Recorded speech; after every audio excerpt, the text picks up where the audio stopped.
बैरम यात्रा दिनांक बैरम यात्रेचा हजास 8 डिसेंबर 25ला होत आहे.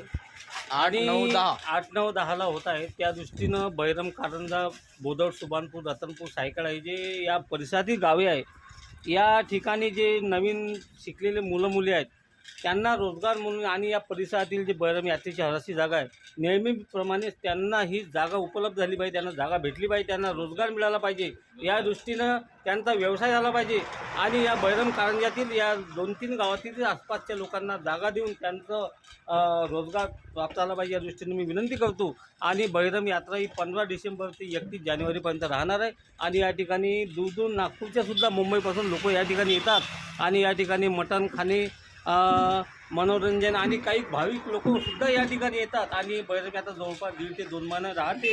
या दृष्टीने मी ग्रामपंचायत कारंजा बैरम आणि तहसीलदार तानू आणि पंचायत BDO आणि जिल्हा परिषद मी या दृष्टीने विनंती करतो की कारंजा, बैरम, बोदड, सुभानपूर, रतनपूर, सायकळा या भागातील जे मुलं आहे शिकलेले, ज्यांना रोजगारची आवश्यकता, त्यांचे जे व्यवसाय आहे, त्यांनी घेतलेल्या जागेप्रमाणे दरवर्षीप्रमाणे त्यांना या जागा उपलब्ध करून देण्यात यावा, त्यांचे रोजगार चालले पाहिजे, या दृष्टीने माझी शासनाला विनंती आहे. कारण की बैरम कारंजा क्षेत्रातील यात्रा आणि बैरम कारंजा क्षेत्रातील जागा आहे, या दृष्टीने नेहमीप्रमाणे त्यांना या स्पॉट मिळण्यात यावा, त्यांचे रोजगार चालू रोजगार मिळतील अशा दृष्टीने मी विनंती करतो.